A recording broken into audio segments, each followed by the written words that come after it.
Boa tarde a todos. Vamos dar continuidade. Meu nome é Eduardo Guerreiro, professor de Teoria Literária, do Programa de Pós-Graduação em Ciência e Literatura da FRJ. E eu vou dar continuidade aqui aos vídeos que eu estou fazendo sobre os precursores do simbolismo. Então eu vou falar de Charles Baudelaire, e em alguns trechos que ele fala de mística e apontar qual é a especificidade da mística do Baudelaire, segundo alguns, alguns teóricos alguns críticos que colocaram isso. Mas eu não vou falar da relação dele com os Swedenborg, porque isso iria aumentar muito a minha exposição. Então eu estou resolvendo aqui não mencionar muito a figura dos Swedenborg. Talvez depois fique mais claro outros elementos aqui. Um dia eu faço um outro vídeo sobre essa relação entre Baudelaire e Swedenborg. Mas eu quero tratar muito diretamente assim, algumas poucas passagens assim que ele falou mais claramente sobre mística, pouca coisa, né? Duas, na verdade, que me interessa aqui citar, pelo menos, né? Primeiro, no diário íntimo dele, ele escreveu isso aqui: desde a minha infância, tendência para o misticismo. Minhas conversações com Deus. Só escreveu isso. Isso aqui é uma espécie de um pequeno testemunho, né?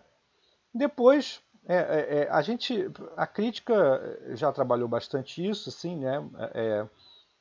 O Baudelaire ele está muito distante assim de uma figura devota, né? Baudelaire ele é um maldito mesmo, né? Então ele vai a todo momento produzir uma uma grande revolta, assim, né? Enfim, ele está dentro assim de um movimento típico do poeta moderno, que é um movimento de afastamento de uma, enfim, do lugar da figura é, dos beatos, da figura, né, das pessoas obedientes e tal. Ele é o revoltado, ele é o desobediente, ele é o cara que vai fazer a crítica radical a, a uma moral cristã e tal. Ele é tudo isso, né? Isso daqui, isso não precisa ficar falando isso porque isso para mim é o já sabido, entendeu? É o que todo mundo já sabe e o que necessariamente a gente tem que partir daí sempre, né? Aí, em um outro momento, ele fala aqui, ó, ele faz uma reflexão, assim, uma reflexão meio da história, assim, que está no meu coração a nu. O misticismo do paganismo. O misticismo como traço de união entre o paganismo e o cristianismo. Isso aqui é interessante porque ele está interessado não na mística cristã, parece, pelo menos no primeiro momento, né? Ele está interessado na mística pagã. O que seria a mística pagã aqui? Bem, a princípio deveria ser os mistérios gregos, né? Eu imagino aqui, né, que exista algum entendimento aqui dos mistérios geleuses, dos mistérios órficos, dos mistérios dionisíacos, ou do que mais ou menos se chama de um certo pitagorismo, né? Mistérios pitagóricos, algo por aí, me imagino, né? O misticismo como traço de união entre o paganismo e o cristianismo. E aí é interessante, porque ele pensa que o cristianismo é como um lugar assim que, a princípio, não teria mística. Eu fico com essa impressão. Mas, numa espécie de junção com o paganismo, aparece a mística. E aí apareceria a mística cristã. Só que eu tô aqui especulando sobre o que ele está dizendo aqui. Mas pode ser por aí, né? O que talvez seja uma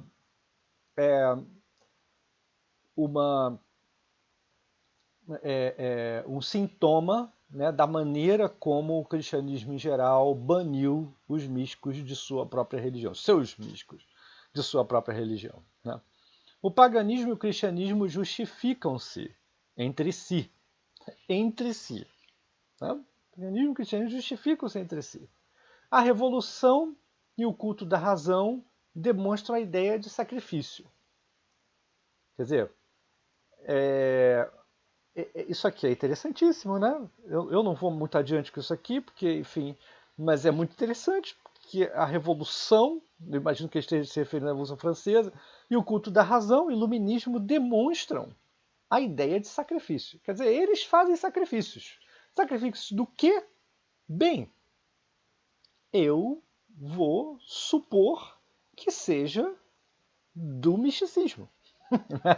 A razão, ela sacrifica o elemento místico das religiões, né? O iluminismo, né? O que é uma ideia interessantíssima, né? Se a gente for por esse lugar, se a minha interpretação fizer algum sentido. A superstição é o reservatório de todas as verdades. Esse é o tipo da afirmação que pouca gente vai concordar nesse mundo. A superstição é o reservatório de todas as verdades. Certamente isso daqui é uma provocação feita à razão e a uma certa racionalidade cristã também. Eu imagino isso. Né? É claro, enfim, tudo interessante. Aí, os teóricos apontaram, né, que, assim, desde pelo menos Jean Royer, que é um dos primeiros, assim, pensaram, assim, o Baudelaire, a mística do amor na mulher. Né? Existe uma espécie de mística no Baudelaire que a gente poderia imaginar que seja, não é uma mística, já falei, não é uma mística da devoção, é uma mística da perversão. Né? E aí a gente percebe assim, um traço bem específico do Baudelaire que está diretamente ligado ao culto, que os poetas simbolistas vão fazer dos poetas malditos. Tá? Que é assim essa junção estranhíssima, bem do simbolismo, e que quem meio que inventou isso, né, foi o Baudelaire, que é a junção entre o devoto e o perverso, né? O devoto e o revolto. Tá?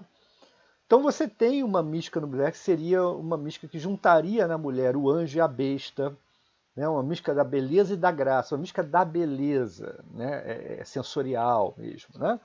Encarnado no amor carnal. A mulher se torna a via do sobrenatural. E aí o Baudelaire busca nela os gozos supremos. Claro que tudo isso está muito ligado, já falei aqui, a uma tradição do amor cortês, do amor erótico, assim, de uma poesia cortesa. Só que a poesia cortesa, ela geralmente coloca o amor no lugar de elevação. Ela torna o amor, a paixão mística. Ela introduz uma espécie de mística dentro de uma relação amorosa. Né? E a mística cortês, ela meio que torna, né, a relação amorosa metáfora para uma relação entre a alma e Deus. Né? Mas no caso do Baudelaire, não é nada disso. É outra coisa. Certamente vem disso, vem desse primeiro impulso de reunião entre essas duas, de ligação entre essas duas coisas, mas o Baudelaire introduz aí um fator assim mesmo de perversão. E aí tem uma inovação clara. Né? Então eu vou pegar uns trechos da Cabeleira, eu poderia pegar o original, que faria mais sentido, mas eu não quero ficar muito tempo aqui, senão eu demoraria muito também no poema, então eu vou pegar a tradução mesmo para a gente dar uma olhada e passar adiante. Tá? Ó Tosão, esse aqui é um poema sobre a cabeleira feminina, né? Os cabelos sensuais da mulher. Né? Ó tosão, que até a nuca encrespa-se em cachoeira. Ó cachos, ó perfume que o ócio faz intenso. Êxtase. Aqui já fica claro por que os críticos eles disseram que existiu uma mística carnal, né? Uma mística da mulher. Né? Você vê que a palavra está aqui. Né? Êxtase. Ó perfume que o ócio faz intenso. Êxtase. Ele está se referindo à mulher, né? Ó perfume que o ócio faz intenso. O ócio dessa mulher imaginada, dessa mulher fantasiada. Né? Êxtase, para encher a noite a alcova inteira. Essa imagem da alcova, sabemos que ela é forte, né? Ela lembra Sade, ela lembra os libertinos, né? Para encher a noite a alcova inteira das lembranças que dormem nessa cabeleira. Né? Aí você tem aí uma operação bem poética, aí, são as lembranças que dormem na cabeleira.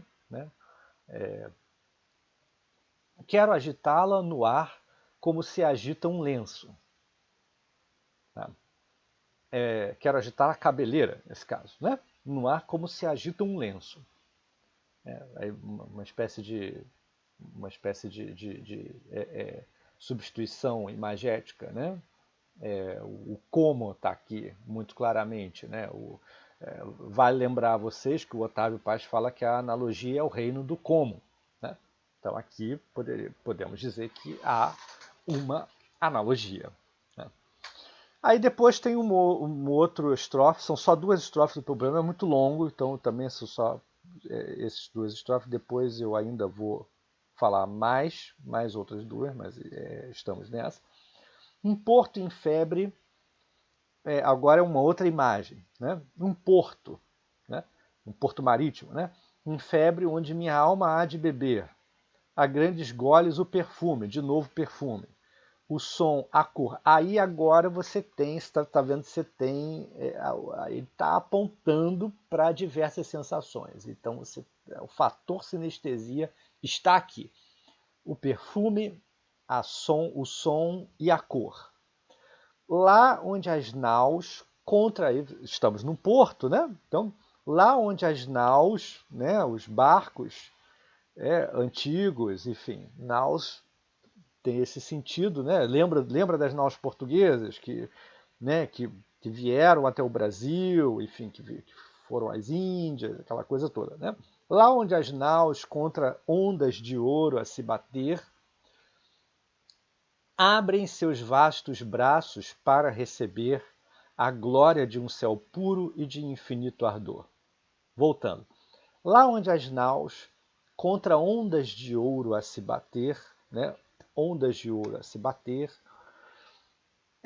abrem seus vastos braços para receber a glória de um céu puro e de infinito ardor. As naus elas seguem adiante, né?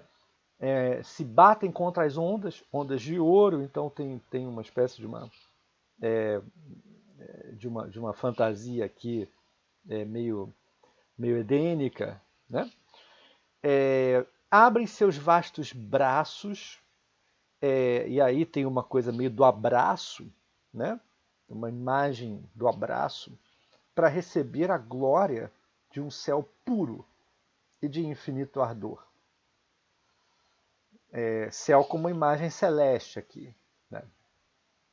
Bem, aqui, isso daqui já dá para entender por que ele seria uma espécie de uma mística erótica, uma mística, né, da mulher aqui. Né?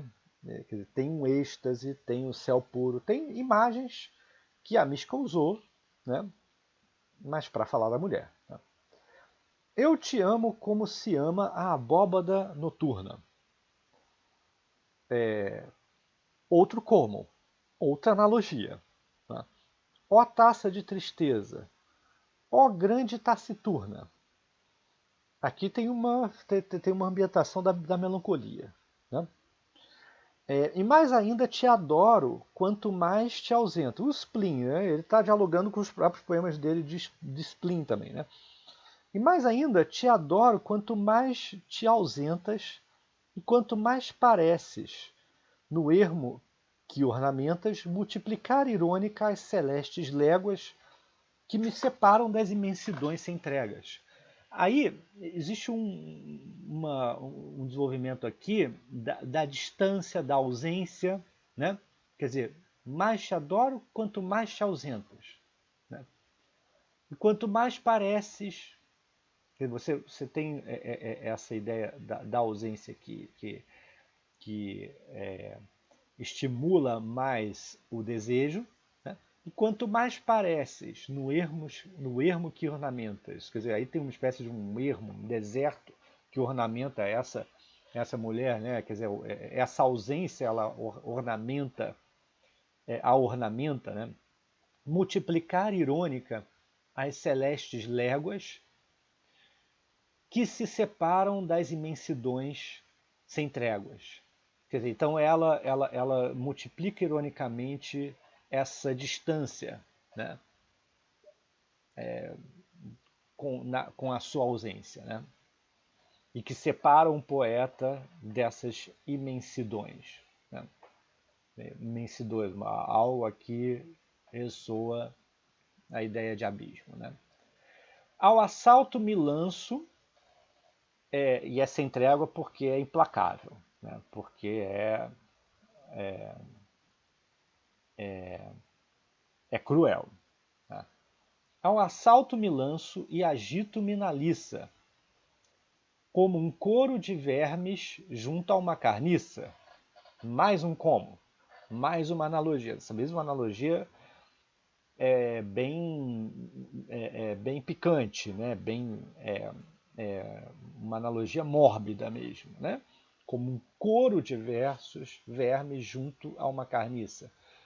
E adoro, ó fera desumana e pertinaz, até essa algidez que mais bela te faz. Quer dizer, adoro até a sua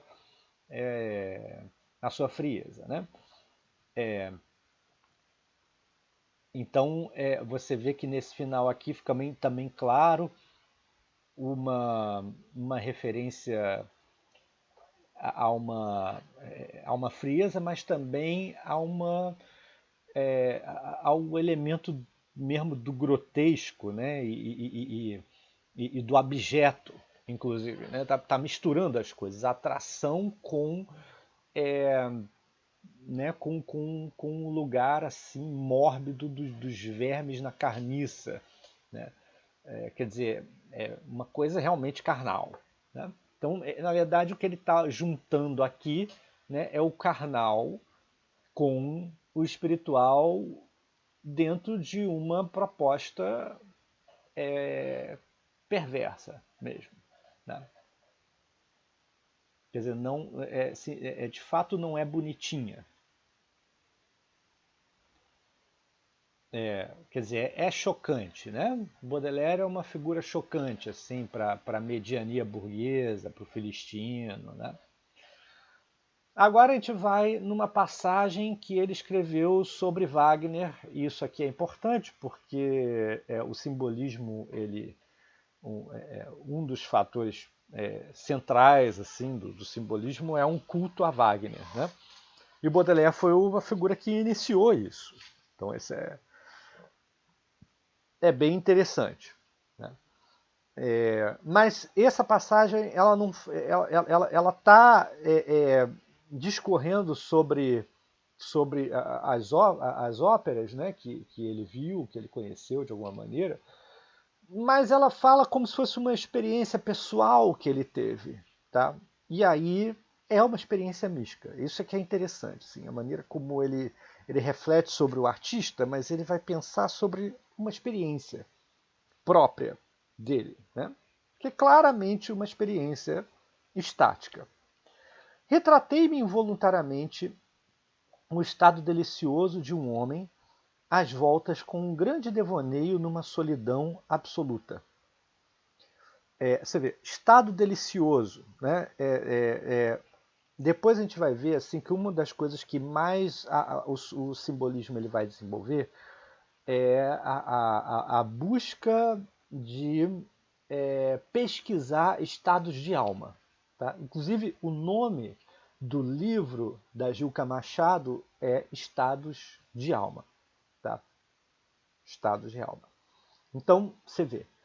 Retratei-me involuntariamente o estado delicioso de um homem.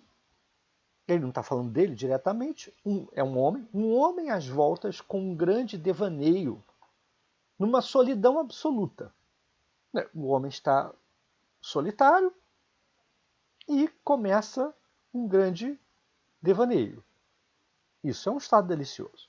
Mas uma solidão com. Aí ele coloca aí em itálico, de alguma maneira ele acentua isso aqui, um imenso horizonte, mais uma solidão com um imenso horizonte e uma ampla luz difusa.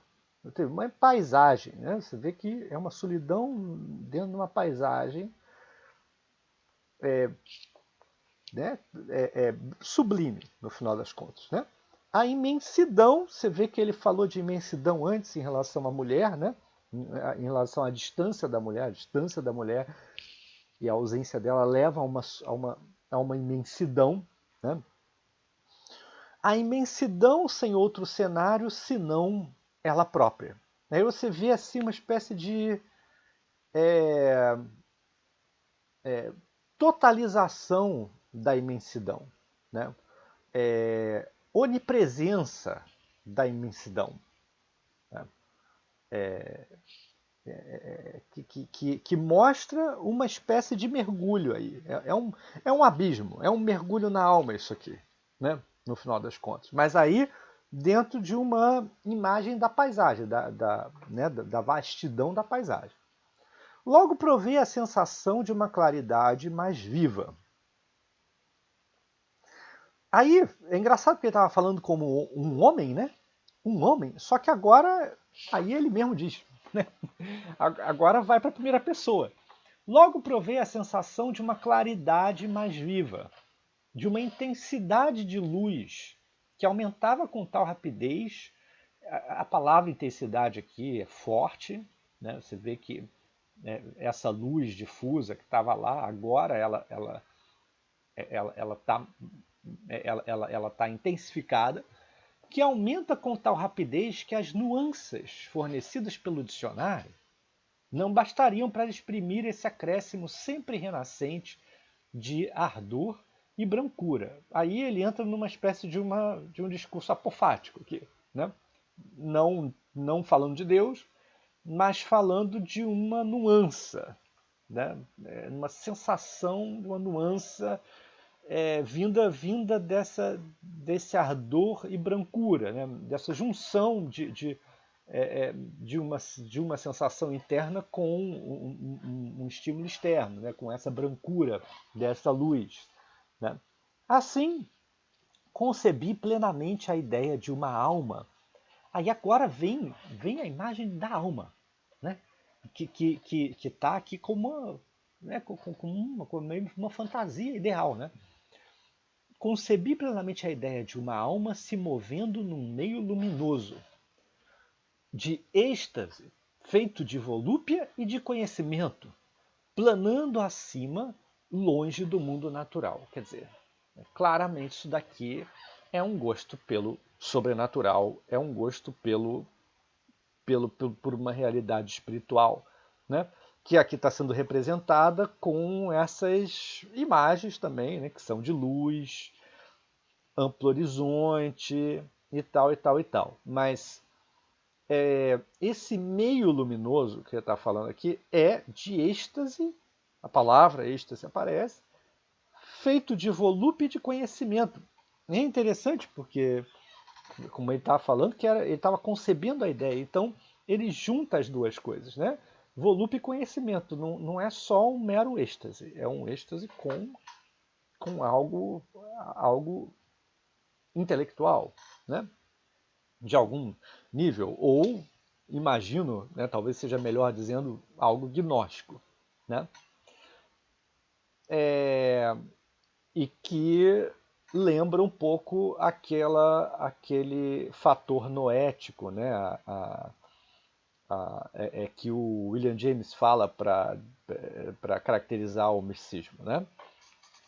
que a mística ela tem uma das características da mística esse elemento noético. Né? Bem, e aí você vai ver assim na estética baudelairiana uma busca incessante pela beleza, e essa beleza é o desconhecido. Então essa beleza tem um elemento do inefável, tem um elemento negativo aqui. Né? Você vê que não está muito distante de Novalis. Não está muito distante do que o Novalis acabou de dizer para a gente. Né?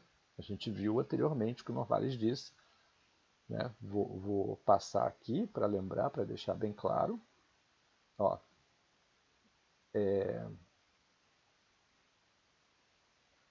ó, o sentido poético tem mais de uma coisa em comum com o sentido místico, é o sentido do próprio visual do desconhecido. Né? Tá aqui. E a busca e a questão da beleza também. Né?